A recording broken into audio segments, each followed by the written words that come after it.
Hi, this is Dr. George Rogu from RBK Pediatrics and Urgent Care. Another month had passed. I got another medical student from NYCOM, third-year medical student, that's going to present a little presentation on common pediatric rashes. Her name is Manasa Pisipati. She's a third-year medical student at NYCOM. You may have seen her in the office this past month, and she did a spectacular job at learning, at scribing, at examining, at interacting with the patients. I hope you had a wonderful time, Manasa. Now take it away and tell us a little bit about some common pediatric rashes. Thank you, Dr. Rogu. So my name is Manasa, and I'm a third-year medical student, and we're going to present about some common pediatric rashes. So there are so many pediatric rashes that exist, but for this presentation, we're just going to focus on some of the common ones as selected by Dr. Rogu. Okay, so this is the first one. So this is erythema infectiosum, or fifth disease. So this is the most common manifestation of parvovirus B19, and this disease is benign and self-limited. So the initial stage of the rash is facial flushing or a slap cheek rash. So as you can see in this picture, it looks like this kid has a slap cheek based on the way that the rash is. And this rash spreads from the face and it goes to the trunk and to the proximal extremities. So you can see on this picture above that the patient has this lacy reticulated appearance to the rash. So that's the way that it's characteristically described on the extremities and the trunk. And like we mentioned, this is self-limited, so there's no specific treatment. Okay. So the next one is rosiola, or sixth disease. So this is known as rosiola infantum, and it's also called exanthum subitum. So this is acute and self-limited, and it doesn't require a treatment. And the characteristic way that this is seen is that there's 3 days of a high fever, usually around 103, or it could be greater than 103. And it's followed by a blanching maculopapular rash. So these are some pictures of what the rosiola rash looks like. Okay, the next rash is scabies. So scabies is characterized by intense generalized itching, and it's caused by a mite burrowing into the skin. So I included a picture of a mite underneath over here. And basically it forms these thread-like burrows into the skin. So over here on the bottom, there's an image of what the burrow looks like. And then on the top as well, that's an image of the burrowing. So the treatment for this is permethrin cream, and on the market, this is called Elamite. And these are some other images of how scabies can present. What kind of symptoms do these patients present with? Intense itching, just itchy, nonstop itchy. Yeah. And many times there's a family member that has itchiness too. Mm-hmm. Yeah, so that's why it's important for family members to take care, especially if they're trying to wash their clothes or their bed sheets after this, to make sure they don't get the disease as well. Okay. So this next one is pityriasis rosia. So this is common in children and young adults, and it's usually preceded by a herald patch, which comes before the generalized eruption of the rash. So over here on the top is an example of how the herald patch looks. And about 5 to 10 days after this herald patch, there's a widespread eruption on the trunk and on the proximal limbs. So on the back, it forms what's known as a Christmas tree pattern. So this is an example of a Christmas tree distribution of the rash. So I included a tree just for comparison, and that's the way that the rash presents. So this is commonly asymptomatic, and it might also be pruritic. So the duration is, it can vary between 2 and 12 weeks, and it usually self-resolves. So there's no specific treatment needed for this. However, if the itching is too troublesome for the patient, a lotion could be given as well. Okay, so the next one is a ringworm, or tinea corporis. So this is a fungal infection by a dermatophyte. So this could be acquired by direct contact with an infected person or by contact with infected scales or hairs that are found in the environment. So this begins as a dry, mildly erythematous or red, scaly papular plaque, and it clears centrally and forms an annular lesion. So I'll explain what I mean by that in a minute. So just to go to some of these images, you can see that there's this annular lesion. So it has this circular appearance, and then you can see they have this central clearing. And on the bottom is another example of this annular lesion with a central clearing. So the treatment for this is topical antifungals, and some examples of these are imidazoles, terbinafine, butenafine, and naphthene. Some of the common kids that present with ringworm are usually athletes, wrestlers. We see a lot of that. Mm-hmm. That makes sense because it's acquired by direct contact. You're from the mats. Mm-hmm. Okay, so the next rash is poison ivy, and this is a type of allergic contact dermatitis. So the rash is described as vesiculobullous, and there's linear streaks of vesicles, and this is where the plant leaves brush against the skin. So you can see in this image that there's these linear streaks. So that's presumed to be where the plant leaves brushed against the skin. And then when there's antigens on the skin or the clothing or under the fingernails, that can cause new plaques to form if they're not removed with soap and water. And these spontaneously resolve in 1 to 3 weeks. And the best way to prevent it is by avoiding exposure to it. So it's important to know what poison ivy looks like. So I included an image of what the plant looks like. And of course, it's important if you are exposed to it to thoroughly wash off. So the treatment would be hydrocortisone cream.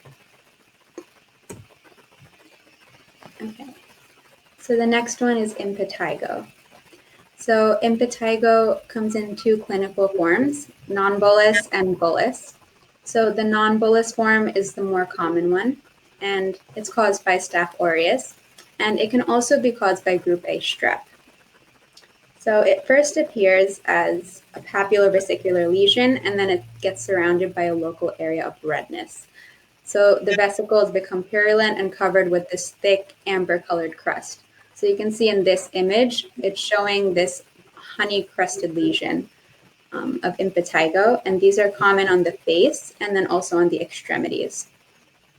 So if impetigo is untreated, then it can often spread to other parts of the body. So now to go on to the bullous form. The bullous one is less common, and they form these flaccid, transparent bullae. So I've included a picture of what these bullae look like.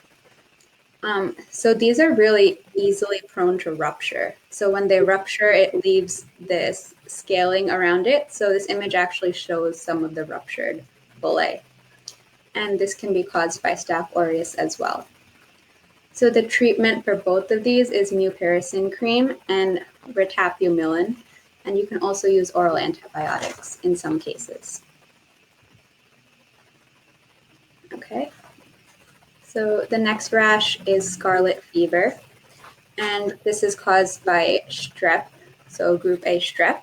So group A strep causes pharyngitis, and then this is associated with this characteristic rash of scarlet fever. So this would appear after 24 to 48 hours of the onset of the symptoms, and it generally begins around the neck, and then it spreads to the trunk and to the extremities. So there's a bright red discoloration of the skin, and then it blanches on pressure. So over here is an image of a child that has this erythematous or red rash. And the rash is accentuated in the creases of the elbows and the axillae and the groin, and these are known as pastille lines. And when the rash begins to fade, it gets followed by a phase known as desquamation, and then it starts to resemble a mild sunburn. So the tongue is usually coated. As you can see, there are some images here of the tongue, and the papillae get swollen. So then after the desquamation, the reddened papillae are prominent, and then this gives the tongue a strawberry appearance. So over here, they called it strawberry tongue. So on the top is an example of the white strawberry tongue around the first day, and then the bottom is the red strawberry tongue on the 3rd day.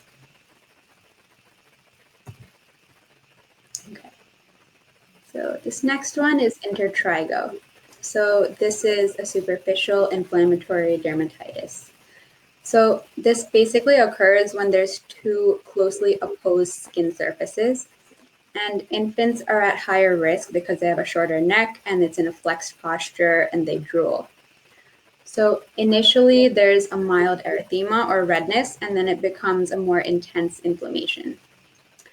So the moist, damaged skin that's associated with intertrigo is a breeding ground for secondary infections. So secondary skin infections are common with intertrigo, and that's why for the treatment, it's to minimize moisture and friction. But then if there's a secondary infection, you can use topical or oral antibiotics and also antifungals. So this image is just an example of intertrigo and how it affects the skin folds. Okay. So the next one is chickenpox or varicella. So chickenpox would appear first on the scalp and the face and the trunk. So it's intensely pruritic or itchy, and it's erythematous. There's these red macules that evolve throughout the papular stages to form clear and fluid-filled vesicles. So something that's characteristic of chickenpox is that there's various stages of evolution of the lesions. And as you can see here, there's two images, one of an unvaccinated child and one of a vaccinated child. So the one on the left shows the more characteristic chickenpox rash. And you can see on the right, there's a breakthrough rash that occurred in this vaccinated patient, but it's definitely a much milder case. Generally, the children that had the vaccine, they don't present with like fevers. Then look at the person on the patient A, miserable looking. Whereas patient B, usually they just come in with a couple of pox lesions, no fever, and they're not sickly. Unfortunately, we don't see any of this anymore because of the vaccine. That's why vaccines are so important. Correct. So the treatment, as for the treatment, there's usually no specific treatment for chickenpox, but the antiviral drug acyclovir can be used, and preferably if it's started within 24 hours of symptom onset. Okay, the next one is eczema. So eczema is also known as atopic dermatitis or atopic eczema. And there's an intense pruritus or itching and cutaneous reactivity with this condition. So this can be triggered by foods or allergens in the air, infections, or any irritants. And this can cause the pruritus and scratching that's associated with eczema. And because of the scratching and the excoriation that happens from eczema, it can cause an increase in skin inflammation and increase the eczema. So many children have persistent eczema as an adult, and the treatment depends on the severity of it. So you can use anti-inflammatory agents as well as eliminating the triggers of it. So over here, there are some images of what eczema looks like in different age groups. So on the top, you can see how it's in an infant and it's affecting the face and also the trunk. And then in the middle image, it's affecting ages 1 to 2. So it's affecting the flexures. You can see here behind the knee, and also over here affecting the neck. And then on the bottom, this is an image of how it affects adolescents and adults. So it's also affecting the flexures here. You can see at the creases of the elbows and also at the neck in the diagram. And it also affects the hands. Okay. So the next one is Mongolian spots, and it was formerly known as Mongolian spots, and now it's referred to more as congenital dermomelanocytosis. So these basically form blue or slate gray colored macular lesions. So this is showing this blue and slate gray color of the lesions in the images on the left. And these are more commonly found in the sacral area, but they could also be found over the posterior thighs, the legs, the back, and the shoulders. So the spots could be solitary, or they could also be numerous, and they often involve large areas. So these are commonly found in newborns, and they usually fade away over the first few years of life. So the next one is hemangioma. And hemangiomas are benign, proliferative, superficial collections of capillaries. So these are some examples of how hemangioma can present. And this image on the bottom shows some of the common spots. So they can occur at birth or they can appear in the first or second week of life. And they're very common. They occur in about 5% of newborns. And they predictably enlarge and then they spontaneously involute.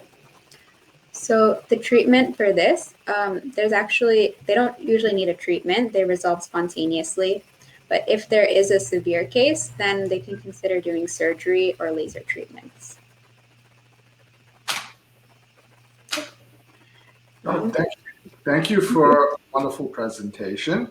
And thank you for spending time at RBK Pediatrics. And I really hope you learned something. I think you did. We saw a couple of kids with Mongolian spots, scabies, eczema, plenty of it.